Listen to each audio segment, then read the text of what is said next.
We saw this before, little by little. They build up to it, and then somebody sacrifices themselves to the sheep, and that happened to be Gillette. I think a follow-up video to this whole masculinity battle that's going on will be the stock check on P&G. They, I forget, I think Peter and Gamble or something that owns Gillette. It'll be fun to check their stocks probably let's check it in a month, yeah? Because I just read, when I was looking them up, an article how they turned themselves around recently because their stock was dipping and going to crap. And then somebody had the idea, hey, remember that time our stock was bad? Let's go back to that. That's the better idea, I think. So, sure enough, they put out that little stupid ad, and the articles flood out. We've got Washington Post, Gillette ads take on masculinity. And then we've got Gillette makes waves with controversial new ad. Gillette draws fire. It's been dubbed harmful. Yeah, that's right. The APA, the American Psychological Association, is so far gone in loony bin politics and agenda that they classified traditional masculinity as a harmful mental illness. Yeah? The things that make up a man, the competitiveness, dominating, drive to win, things that you need to move ahead and move and pass on your genetic material, which is like the goal of all species on the planet. Let's take a look at some stuff here. This isn't what I wanted to bring up. I wanted to bring up the fact that Gillette is wrong on quite a few things, because it turns out feminists think sexist men are sexier than woke men. And there's been lots of studies on this.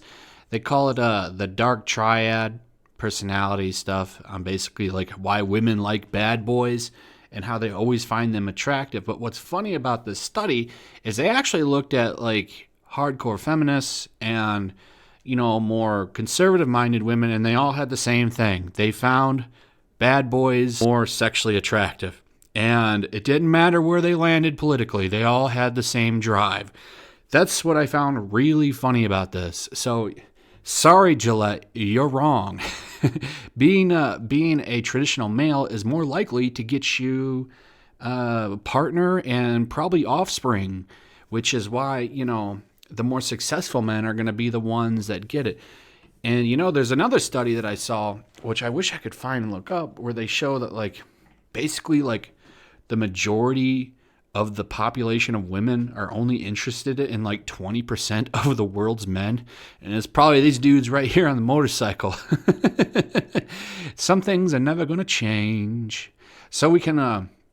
we don't need to go through this whole article, I think. We'll just kind of breeze through a little bit here. But I do like this opening paragraph here. Women like bad boys. At least that's the story. Men frequently complain about being friend-zoned.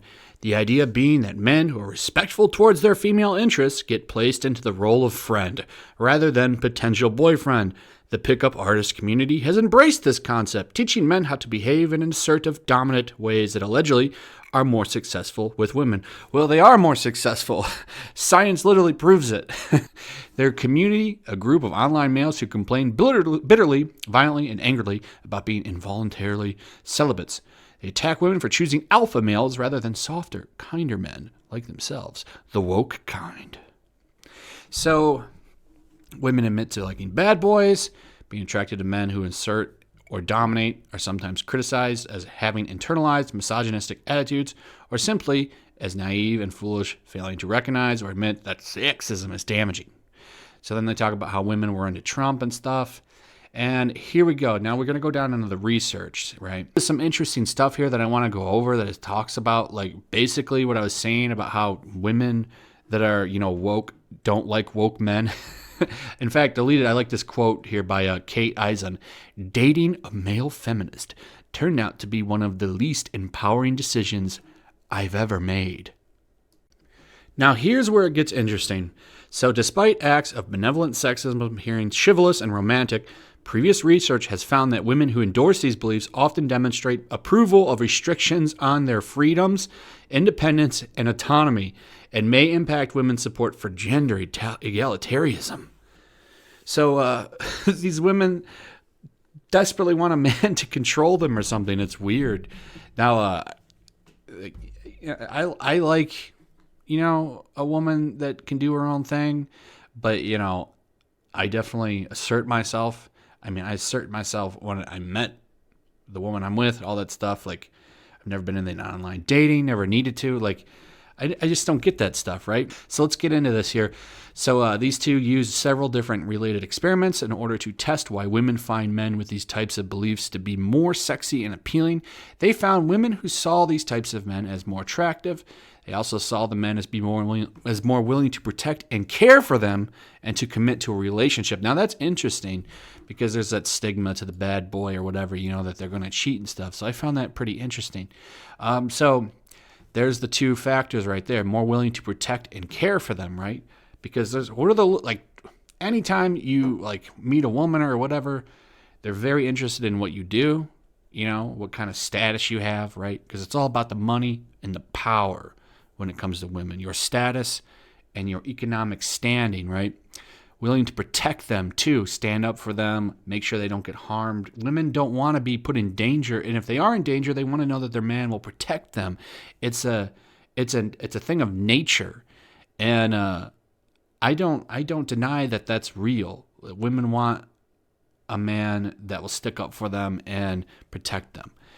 It's just kind of the way things are. I'm not saying all women are like that, but for the majority, as it's being shown here, despite where they lay on the landline, they want that. So here's the fun part, right? So interestingly, though, these women weren't love-struck fools, but they had their eyes open about these men. Despite being attracted to them and seeing them as good mates and partners, the women saw these males as being undermining and patronizing men who were more likely to place restrictions on women. So they're kind of like, it's almost like a cognitive dissonance that they live in, right? They want these men, but they've been so kind of pushed down by society that they think it's wrong. And that's kind of feeling that whole no relationships thing going on in society and such. And it does remain, though, that they still see them as good mates and partners. And that's kind of the dissonance of the situation, isn't it? No matter how they look at them, they still want them. So they conducted several separate experiments showing that their results did replicate in different samples and using different methods, and that the effect was apparent in both potential mates and in work colleagues. So even in men who are not being scoped out as potential intimate partners, women were more likely to see them as more attractive. Women who were both more or less feminist displayed similar levels of attraction to these bad boys. So this effect isn't the result of women not being woke enough. So even the woke women have similar levels of attraction to these types of guys. Now that's the best part of this. So Gillette, you really were serving and giving the best the men could get, but you decided to change that up and wanted to turn them more into the incel crowd, is what it kind of seems like here. So we're almost done here. One of the experiments tested whether women's ratings of sexist men varied depending on cues about there being more hostile men around from with whom women might need protection. But here again, women's attraction towards these men wasn't influenced by their potential need for safety. So even in areas, I don't know, I'd have to look at the experiment, so I don't know what they did, but we're going to go ahead and say, benefit of the doubt, that they put them in a situation where they would need kind of help, probably had some fake people in the room that were kind of looking tough and mean. That wasn't an influencer on them being attracted to them. They were just attracted to them for the ideal. It's so ingrained that you're not going to get rid of it. So their research offers a new way to approach these complex dynamics of attraction, integrating the role of evolutionary influences with culturally influenced social role expectations. It also challenges some of the misleading beliefs that blame both women and men. So one thing that's nice here is they go off to say, hey, let's stop attacking men so much. It's not just them. You're trying to push people against nature, and that ain't going to work. And there's a lot of problems on what this does to people. So, yeah, I don't know. I'm pretty sure that this is going to have huge backlash on Gillette, and I can't wait to see their stock price fall because, like, I already signed up for that Dollar Shave Club thing. I'm done. Like, Gillette, man, that was pretty much the main razor. So, Dollar Shave Club all the way. Check them out. They ain't even paying me. I'm just promoting them because I want to see Gillette fail. So, let me know your opinions on this. What do you think about this? That, women love them bad boys. What do you think about Gillette being a pile of garbage company now? What do you think about the media pushing this idea of men being so bad? And let me know your thoughts on this. Leave me a comment. Tell me what you think. Also, like and subscribe if you're new. Hit that notification bell. In fact, make sweet love to it. And throw a like up. Check out the links in the description. Got a link to my Twitch, Stream Me, and Patreon if you want to support me. I know Patreon isn't that popular right now, but there's nowhere else to go. And that's pretty much it. So I will see you guys on the next one. Peace. Look here! Look, listen! I just can't do it. I can't take this shit no more, man. Ah, Kirk, my old friend. Do you know the Klingon proverb that tells us revenge is a dish that is best served cold?